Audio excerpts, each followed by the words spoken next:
everyone, and welcome into the studio. Many of you will recognize Miss June Moore. Miss June Moore is an Executive Vice President at Citizens Bank of Lawrence County, and wow, what a volunteer and a member of our community who has worked so hard. You've not only worked hard, June, I could go on and on, and I'm going to give you a chance to talk in just a minute, but you've not only worked hard for our community, but for our church, for First Baptist Church. You are the longest running choir member, I believe. That's right. Yeah. I love First Baptist Choir. I can remember singing in it. I'd have to sing real low though. You know, he put me on the back and just told me to stand back there by Mickey Schuber and Doug, and I think Kelly was in there somewhere. But what a great choir! What an opportunity for you to serve in so many ways. You've taught Sunday school. I'm just going to go on and on and on, June. But we have you in here today, June, because you're looking at retiring for the third time, right? That's right. The last times. 3 strikes and you're out. Well, I was thinking it was the third time's a charm, but 3 strikes you out, okay. 3 strikes you're out. Yeah. You've seen a lot happen in our community, haven't you, June? I truly have. Unbelievable. Yeah. And we'll turn the page all the way back to starting, you grew up here, your family from here. Lawrence County. Yeah, and you still have a family farm? I do. We do. Yeah. My husband and I own that, and Yeah. that's where I go and look for my bluebirds and check the eggs, check the babies every day. And I understand Hugh, his family was from Washington County and moved here early on, right? He was 3. Okay, so Dublin's all he's ever known. He lived in town, and you grew up in the county here. And it was a fortunate day when y'all got together. I went to Dudley High School. Okay. Graduated Dudley. It's burned, not the same now. Yes, ma'am. So, great community. It is. Still is. Yeah, it still is today. And Hugh graduated from Dublin High, I believe. That's right. Yeah. And so I got to go back because you all have been married 62 years? We'll be next month. Coming up on 62 years. That's not an easy feat to accomplish. It may have been easier for y'all than it is for some people, but it does take work, and it is worth recognizing for many of us who strive to have a marriage like that, June. So let's talk about how y'all met. Well, actually, we met through the film home because the Townsend brothers owned Chapel's Mill. And my dad worked at Chapel's Mill, and Hugh worked at the Townsend's Film Home. So back in those days, he would come to Dublin on Saturday to pick up his check, and that's when I met Hugh. Yeah. And Hugh's always had the same, I guess, strong demeanor. He has. He started work there when he was a teenager as an ambulance driver, and we lived in Dublin our entire life, except for 1 year. He went to mortuary school in Nashville, Tennessee.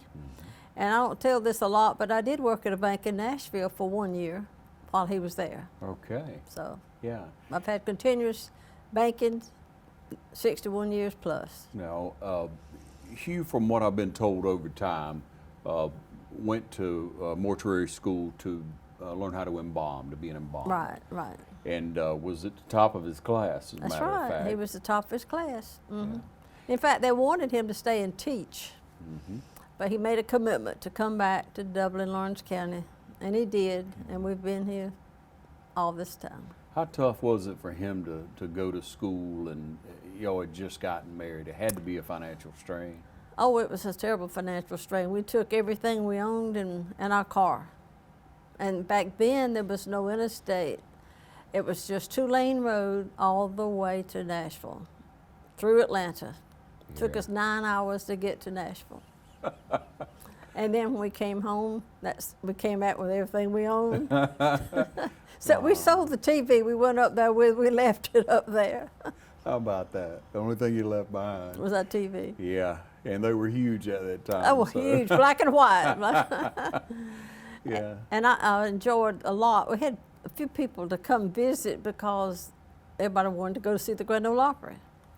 And we didn't have money, so we couldn't afford very often to go, but we always got the cheapest ticket on the back, and then by midnight we'd worked our way up to the front.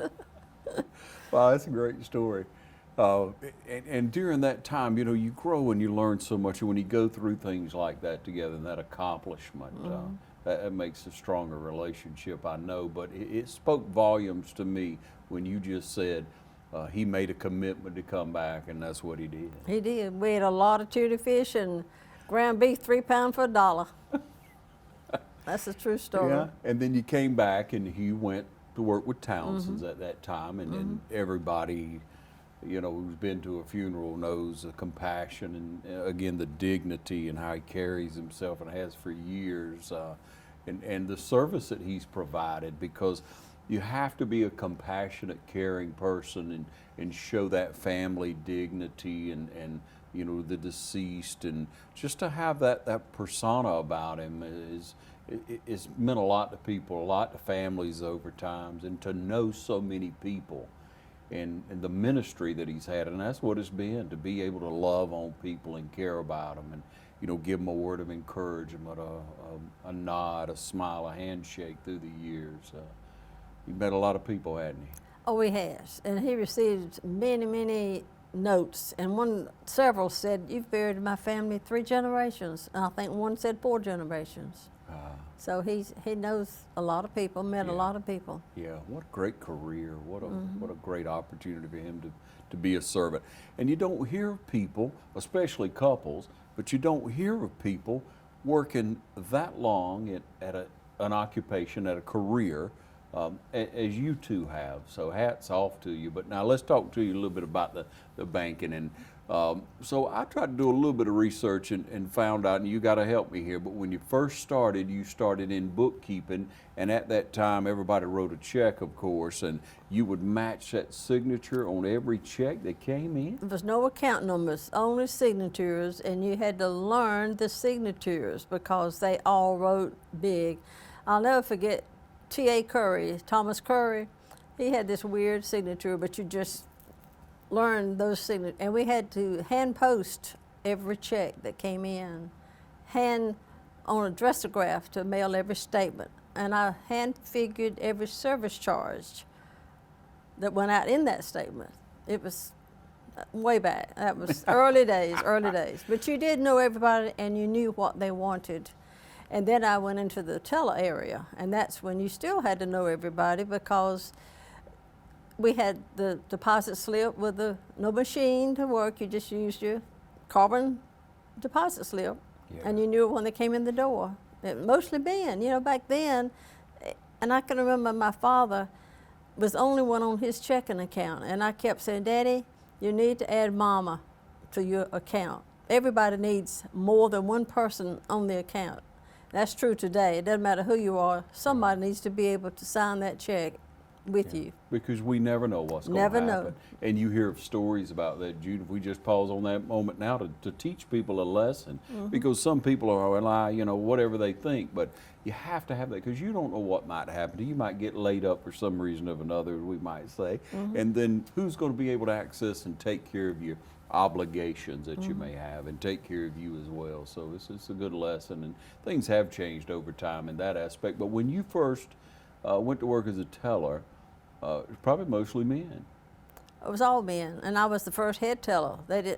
Nobody thought of a woman as the head teller, you know. It was mostly men, and I worked with Tommy Willis, Willie Jackson, and several others, but it was mostly men. And really, they didn't think a lady could do the head teller because there's a lot of lifting. You know, I had to lift $50 in pennies and all kind of coins, but I did it. People don't think about that part of it. I would have never thought you had to move the money.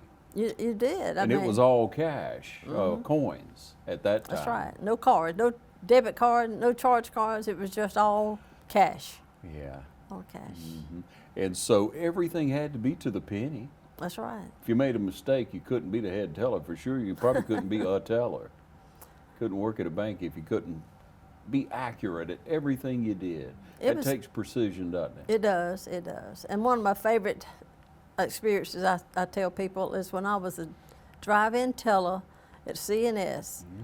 I was in a little cubicle by myself, and it was just me and the customer, and that was one of my favorite jobs. I just love those same people. Every week would come to the bank, and we just had our little bonding time. Ah, that's good, June. You have helped a lot of people. You've had the opportunity, like Hugh has, in a different element, of course, but to share with them and you know, to help them with their finances and with their money. And a lot of times, you know, people don't cipher quite as good as you do. You know, they don't figure quite as good as you do, so they might get a little confused, and you had to straighten them out at times. And that takes patience and a delicate spirit too, doesn't it? It does. And I guess maybe I was the second loan officer at the bank, and I have people often come to me and say, you made my first loan to me with my daddy signing with me, and I was 16 years old. Huh. And I had a customer the other day call and said, can I make one more loan? I want to be your last loan. I said, I don't make loans anymore. But I have worked with a lot of people, and a lot of women back then didn't even have credit. The man did the banking. Right. And I would take a chance on a lot of the women, and I don't think I ever had one to disappoint me when I'd make the loan. Mm-hmm. Well, I'm sure you were wise about who you made Yeah. the loan to. You had to be, but that's a strong statement. You got to know that customer. You got to know that person. And they stayed with you, and it was very trustworthy between the two of us. Mm-hmm. Yeah, And loyalty was so important back then. It's not anymore, but it was then. yeah. You helped them, and they stuck with you They because stayed. you took a chance on them. But you got to know them, like you say, and that's the way you are throughout life, Junior. You take the time to get to know people. You want to know who they are. You have that spirit about you, that kind, humble spirit. That let me just pause for a minute and ask you, when were you saved and where were you? I was 11 years old at Big Sandy Baptist Church. I think it was during a revival.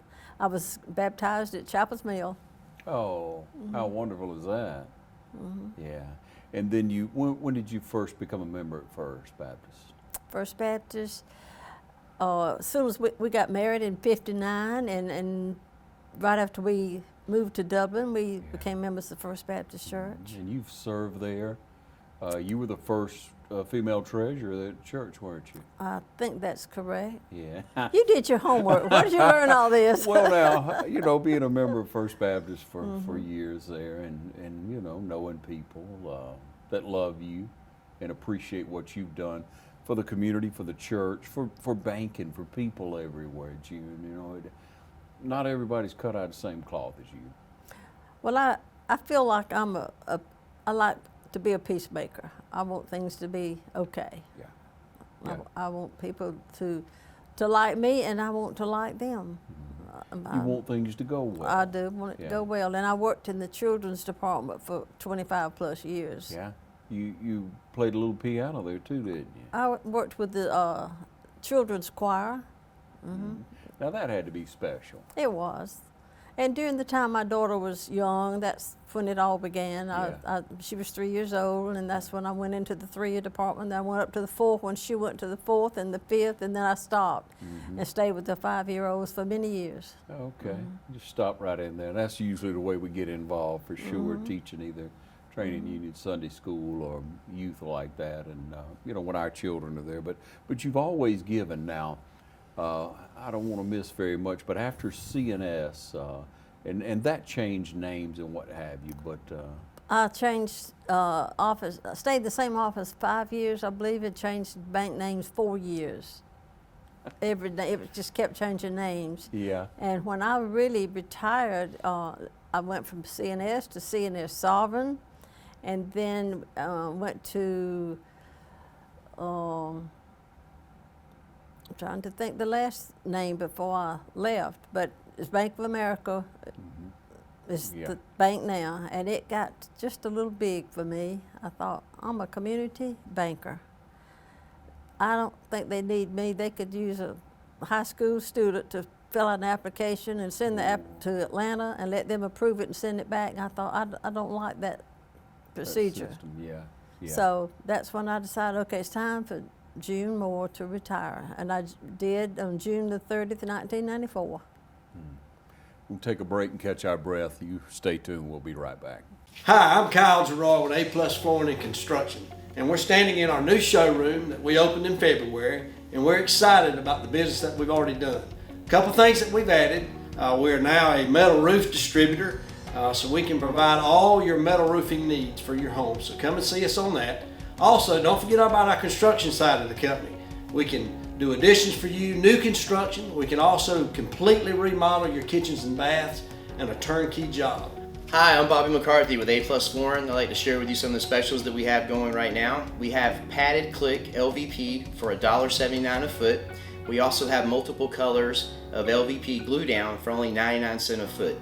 So come shop with us. At A+ Flooring and Construction, 1801 Rice Avenue in Dublin, Georgia. We'd love to do business with you.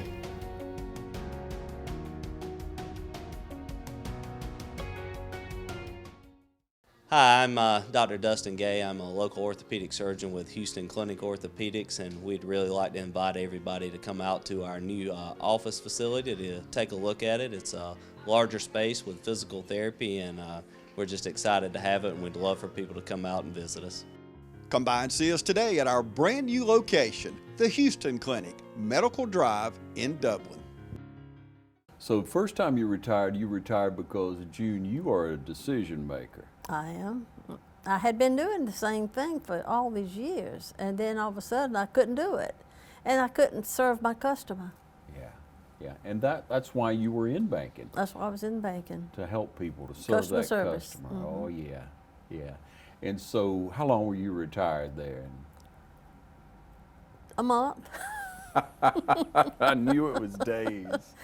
I started August the 1st, I believe, at Morris Bank. Yeah. And stayed there 7 years. Mm-hmm. Yeah. And then we formed Citizens Bank. Right.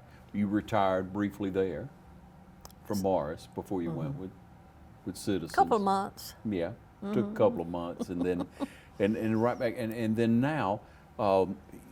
I guess it just kept getting better. What you did kept getting better, June, because that student advisory board was huge. It's been really a pleasure to work with these students. I counted, I believe, maybe about 515 students that I've worked with in the past 15 years. Mm-hmm. And each year we'd have a new class, and it was the largest class was 32, and the smallest class I think was 25, and that's the average number, 25 to 30. Mm-hmm. And they're great. It's the 4 high schools, and the procedure we go through, application, interview, and they're just a pleasure to work with. Yeah. And you've interviewed most, if not all, of those, haven't you? Actually, we had an outside interviewer. I did not do any of the interviews. Okay. I did not. I went. You didn't want to be biased. I didn't want to be biased. Yeah. We had an outside interviewer. Mm-hmm. And so you get people to come in and interview them, then they meet monthly? That's correct. Yeah. Get together there at the bank. They take on service projects, but they get to know so much. You educate those young people on what banking is today and where it's headed. And Lord knows if you'd have given that same seminar back in '60, it would have been totally different. But, that's right. But can you remember when when bank cards came along? 1982. I remember that very well, the debit card. And I thought, who would use a debit card? And I still do today. My debit card. A lot of people don't use them, and it's good for purchases, ATM. I mean, I just use it all the time. I don't like to have a lot of cash on myself. Yeah. And of course, people don't turn down cash, but most places don't. Right. And I've seen it all. When we had no computers, we had no account numbers. We didn't even know your Social Security number. Now, to open an account, we've got to have your Social Security number, your driver's license, and everything about you, just about. We have to have on file, to have a copy. Now, collateral's always, you've always had to have some type of collateral unless it was just a minuscule loan. Right. Right. And I say minuscule, a few $100s is a lot of money if you don't have it. That's right. That's right. But you know, when people would come in and they would just have their signature originally, just a signature, no bank account number. That's right. You match that, and then it evolved to having an account number. And then before you know it, it came along, and you know, you had even where they could use the debit card, and then of course everything got electronic. About what year did banking here, or where you were, come along and have to you know, go to computers rather than all the paper files? Oh, probably in the 70s, I believe, is when All the that computers started, Yeah, right. yeah. And so you had rooms full of files and paperwork and Right. just file after file and piece of paper after that, and then so you started to enter that, and I guess scan it in, and everything went to a more electronic system. And I'm sure you had a dual system for a while where you had the paperwork back up because you didn't trust the computer. That's right. Yeah. And we had double posting at times in the bookkeeping. We'd post the same thing twice just to make sure. You got it right. Yeah. But things have evolved, but the customer service is the thing that doesn't change, does it? That's right. That is so important. And I grew up with the CNS, the customers comes first, and they're always right. Well, that's what we let them think, they're always right. Sometimes they're not, but you Jude. smile and go. But you always just, I feel like I treat my people and customers like I want to be treated. That's always been my philosophy. Yeah, you sure lived up to it. You really have. You've affected, again, not only young people in trying to lead them in the right way and be an example in our community, but, you know, again, that woman that you mentioned a moment ago, that really spoke to me, that you'd take a chance on a lady who needed a loan, and, you know, just didn't know what to do, how to go about it. You had to walk her through it all the way and get started, and then you build something from there. And people, they really don't know a lot of times what that's all about. So if you'll take the time to find you a personal banker, if you're in that shape, and build that relationship and that trust, always do what you say you're going to do. That's right. And My daddy taught me, and I'll never forget it, your word is your bond. And when he was farming and in the early years, I mean, he would come and buy the fertilizer or the seeds, and he would not have to sign a note or anything. His word was his bond. And when harvest time came, he came and paid up. yeah, paid up. That'll take you back, won't it? They'll take you way back, way back.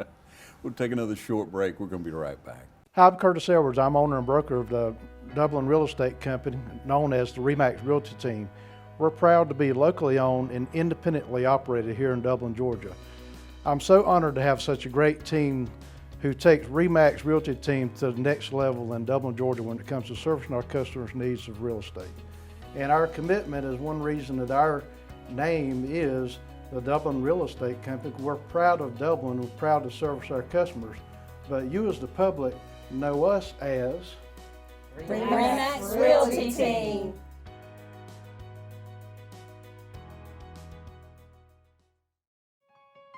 The City of Dublin Natural Gas provides the most cost-efficient source of energy available today. So for your home, choose the most natural resource. Safe, clean, efficient.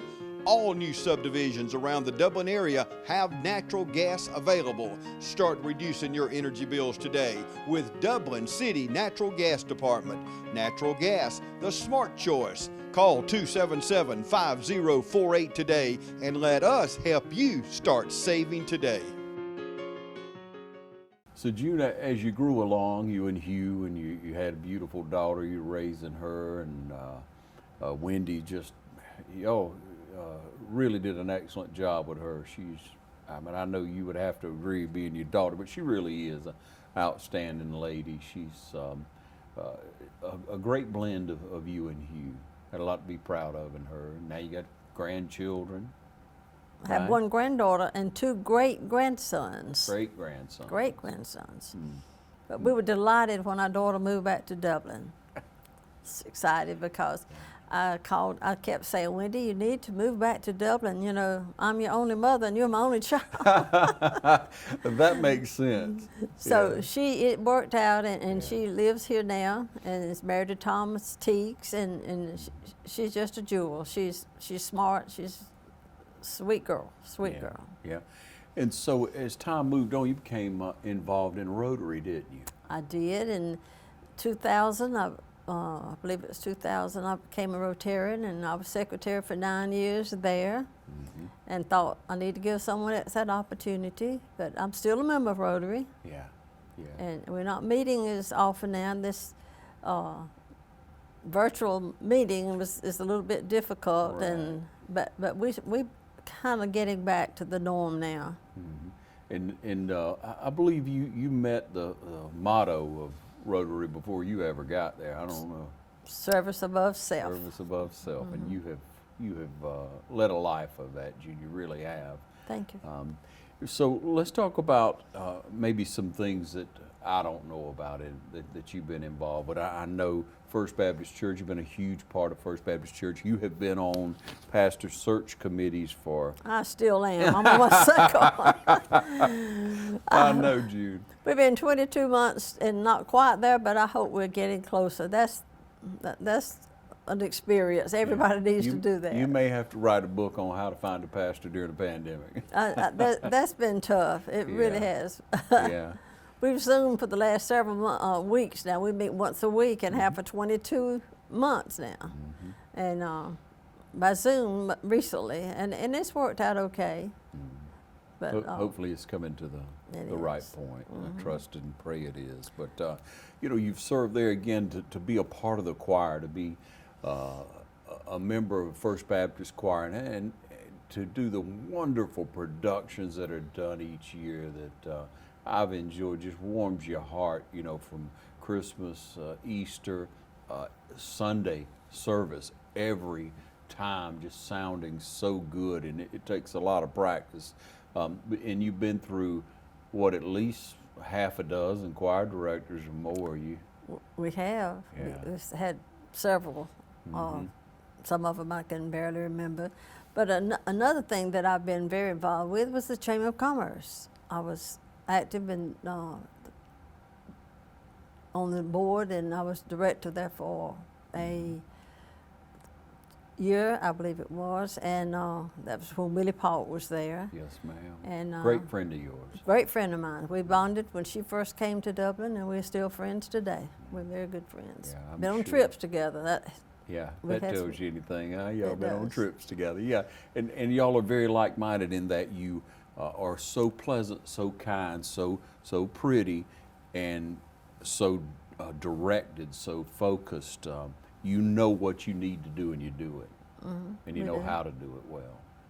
Yeah. My favorite pastime right now has been my bluebirds. Now my husband has built several, and I have 29 bluebird houses at the farm.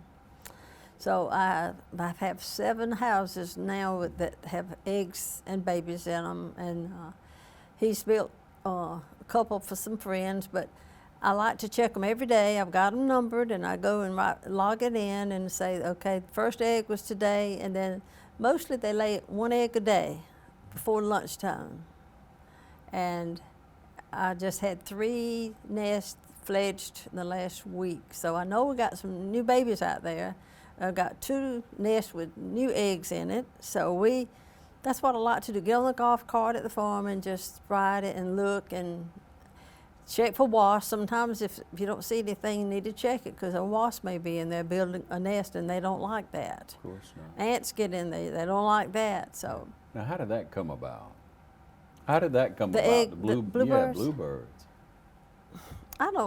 someone gave me a couple of bluebird houses, and we put them on a tree. Well, that's not where they need to be. They don't need to be on a tree.